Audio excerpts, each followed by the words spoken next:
Kembali lagi di Cerita Cinta Channel. Jangan lupa like, comment, and subscribe ya. Terima kasih. Ajeng merintih menahan rasa sakit di perutnya yang serasa diremas-remas, membuat perempuan itu setengah membungkuk seraya memeluk perutnya sendiri. Au, sakit, rintih Ajeng tak karuan. Tangannya cekatan meraih ponsel di saku kardigan yang tengah dikenakan, lalu refleks menghubungi seseorang. Sementara Abi dan Vivi tengah menikmati sarapannya di ruang makan, membuat pria itu bertanya-tanya, kenapa istri mudanya lama sekali tak kunjung kembali. Ajeng mana? Bikin susu kok lama amat sih? Dumel Abi bergegas menyusul ke dapur. Mas, kamu habisin saja sarapannya, biar aku yang lihat, ujar Vivi, ikut bangkit mengekor suaminya. Abi tidak menemukan istrinya di dapur, berjalan ke taman belakang, sambil mencari-cari perempuan itu untuk bergabung sarapan. Astaga Ajeng, kamu kenapa?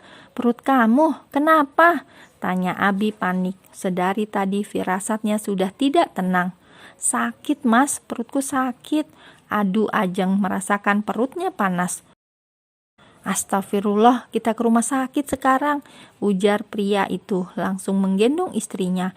Lalu setengah berlari membawanya ke mobil. Mas, aku ikut, seru Vivi menyelah. Cepat, kasihan Ajeng kesakitan, ujarnya panik. Pria itu mengemudikan mobilnya dengan kecepatan di atas rata-rata, tetapi tetap menomorsatukan keselamatan. Selama perjalanan terus mengamati Ajeng dari rear vision mirror. Di dalam mobil, Ajeng terus mengaduh, membuat Abi semakin takut dengan apa yang sedang terjadi. Sampai di rumah sakit, Ajeng langsung mendapatkan pertolongan medis. Dokter, tolong dokter, istri saya, seru Abi seraya menggendong istrinya ke ruang unit gawat darurat. Pria itu menunggu dengan panik. Sebelumnya ia tidak pernah setakut ini. Bagaimana kalau terjadi sesuatu dengan bayi itu? Ya Tuhan, tolong selamatkan anakku dan ibunya. Aku mohon. Abi mondar-mandir dengan gelisah, membuat Vivi pusing sendiri kala menatapnya. Mas, bisa tenang gak sih? Duduk, tunggu di sini, tegur Vivi pusing sendiri. Mana aku tenang, bagaimana kalau bayinya kenapa-napa? Anakku kasihan sekali. Abi mengacak rambutnya frustasi, berkali-kali meraup wajahnya kasar. Lagian kok bisa sih sakit perut gitu? Pasti Ajeng makan sembarangan, yakin banget aku, ucap Vivi yang membuat Abi bertambah meradang, namun tak sampai hati marah. Keadaan sedang genting. Ia tidak bisa membayangkan kalau seandainya terjadi sesuatu dengan anaknya. Keluarga Ajeng, seru dokter menginterupsi. Iya dok, saya suaminya. Bagaimana keadaan istri saya dok? Abi langsung berdiri menghadap dokter yang menangani istrinya. Kondisi Ibu Ajeng perlu perawatan intensif, Pak. Alhamdulillah, janinnya kuat, tidak apa-apa. Tapi kalau terlambat ditangani, itu bisa sangat berbahaya. Jelas dokter Mira. Kenapa istri saya bisa kesakitan begitu, dok? Apa penyebabnya? Tanya Abi antara lega lantaran bayinya terselamatkan dan marah kenapa itu bisa terjadi. Istri Anda mengkonsumsi obat pelancar haid, Pak. Tentunya itu tidak dianjurkan untuk wanita yang sedang hamil. Untung saja bayinya kuat, sudah berjalan 4 bulan lebih juga. Apa? Obat pelancar haid? Tanya Abi tak percaya. Bisa-bisanya Ajeng melakukan itu pada anak yang ada di dalam kandungannya. Sebenci itukah dia pada ayah si bayi? Hingga berniat ingin mengakhiri hubungan itu dengan cara instan. Pasien saat ini tengah beristirahat, sudah dipindah ke bangsal, ujar dokter memberitahu. Abi langsung masuk ke ruang rawat. Terlihat perempuan itu tengah tertidur setelah mendapatkan suntikan obat. Pria itu menatapnya jengkel sekaligus kasihan. Marah tentunya, berani sekali perempuan itu ingin membunuh bayinya. Mungkinkah nalurinya sebagai seorang wanita dan calon ibu telah hilang? Gegara mabuk kepayang dengan pria itu. Samar netra itu terbuka, merasakan tempat yang berbeda. Ruangan bernuansa putih dengan gantungan infus di pinggir ranjang terhubung menghiasi tangannya. Ajeng berusaha terjaga sepenuhnya. Tatapan yang pertama dia temukan, Abi suaminya. Pria itu menyorot dingin. "Sudah sadar, kamu tahu apa yang terjadi?" tanya Abi datar sembari menatap tajam. "Apa yang terjadi, bayi ini?" gumam Ajeng teringat sepenuhnya. Ia merasakan perutnya masih kencang seperti wanita hamil. Seketika Ajeng pun menjadi lega. Tidak terjadi apapun dengan anak ini, tetapi kenapa Abi terlihat begitu marah? Atau jangan-jangan terjadi sesuatu dengan bayi dalam kandungannya?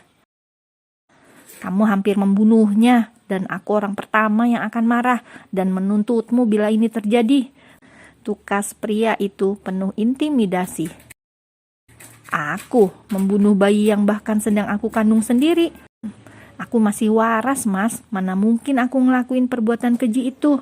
jawab Ajeng sembari mengubah posisinya berusaha duduk. "Pada kenyataannya seperti itu. Apa ini caranya supaya kamu terbebas kontrak pernikahan denganku dengan melenyapkan anak dalam kandunganmu?" bentak Abi murka. Sakit rasanya baru saja terselamatkan dari maut. Ketika tersadar langsung mendapatkan kemurkaan suaminya. "Aku tidak pernah berniat melenyapkan bayi ini, walaupun aku tidak boleh memilikinya nanti. Aku tidak pernah lupa bahwa aku ibunya. Jadi mana mungkin aku mencelakai darah dagingku sendiri?" jawab Ajeng mengumpulkan keberanian dan sisa tenaga pada tubuhnya. "Ya, ibu pengganti. Sekali lagi kamu ceroboh seperti ini, akan aku kurung dirimu sampai anak itu lahir," bentak Abi begitu murka. Denis yang baru datang dengan wajah panik, jelas tidak terima melihat wanita yang begitu ia sayangi dibentak-bentak. Pria itu datang berdasarkan petunjuk GPS pada ponselnya yang terhubung dengan ponsel Ajeng. "Apa yang terjadi? Kenapa orang sakit dibentak-bentak? Anda gila ya?" murka Denis langsung menyela. "Kamu ngapain kesini? Ada urusan apa? Jangan ikut campur," balas Abi bertambah marah melihat Denis datang membelanya. "Semua yang berhubungan dengan Ajeng akan menjadi urusanku. Kalau memang tidak suka, ceraikan. Cari ibu pengganti yang lainnya. Aku akan kembalikan uangmu 2 kali lipat yang sudah Ajeng pinjam," bentak Denis tak mau kalah. "Brengsek, tidak semudah mulutmu. Kamu tidak punya hak mengatur keputusanku." Abi jelas tidak terima ditantang pria sok kaya di depannya. Dia pikir anaknya bisa dibeli atau ditukar dengan uang. Keduanya pun adu mulut sampai adu jotos di ruang rawat hingga membuat kegaduhan. Ajeng yang tidak tahu harus berkata apa dan berbuat apa mengingat kondisinya masih lemah. Sedang Vivi antara senang dan puas melihat Ajeng dimaki-maki suaminya, namun juga kesal lantaran suaminya begitu mengkhawatirkannya, sampai rela adu jotos dengan pria yang baru datang membela Ajeng. Karena membuat kegaduhan, keduanya digelandang petugas keamanan rumah sakit untuk diberi nasihat. "Kalian ini sudah pada tua membuat kerusuhan di area rumah sakit. Dia duluan yang mulai, Pak. Istri saya sedang sakit. Kenapa dia ikut campur urusan orang? Dia yang membuat gara-gara duluan. Orang lagi sakit dimarah-marahin. Dasar pria tidak waras. Heh, lo ngatain?" "Apa?" tantang Denis tak gentar. Pria yang selalu bersikap lembut dan sabar itu pun begitu murka. Bahkan nyaris hilang kesabaran saat melihat seseorang yang ia sayangi dilukai. "Sudah Mas, ayo kita pulang. Biarin aja tuh cowoknya Ajeng di sini. Kita nggak usah susah dan capek nungguin. Yang penting anak kita sehat," ujar Vivi tak mau tahu.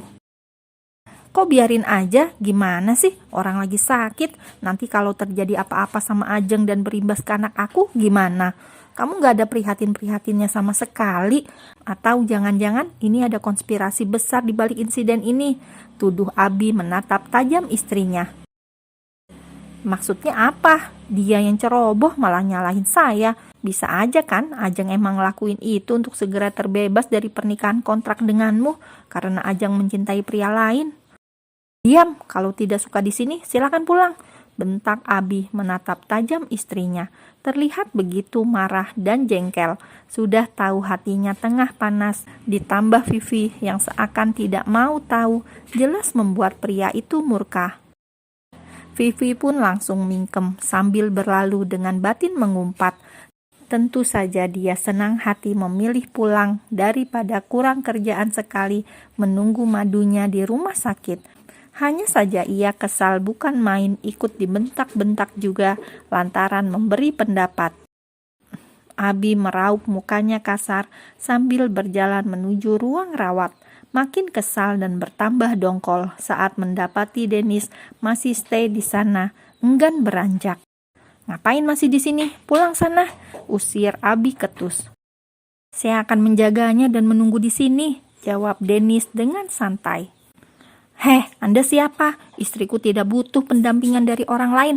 Kamu sama sekali tidak berhak ada di sini, usirnya dengan nada ketus. Istri sementara yang bahkan tidak pernah diakui dalam kamusmu. Abi menatap tajam nan dingin pria itu yang duduk tak jauh dari ranjang rumah sakit. Kak, panggil Ajeng lirih, kurang setuju dengan perdebatan keduanya yang semakin membuat Ajeng bertambah pusing. Iya, kenapa? Dennis lebih mendekat. Ada apa, Ajeng? Apa yang kamu butuhkan? Tanya Abi begitu gemas. Kalian bisa nggak kalau nggak bertengkar di sini? Aku nggak bisa istirahat. Keluhnya benar-benar kurang nyaman. Iya, maaf, istirahatlah. Titah Dennis lembut menatap prihatin perempuan yang terlihat lemas berhias selang infus di tangan kirinya.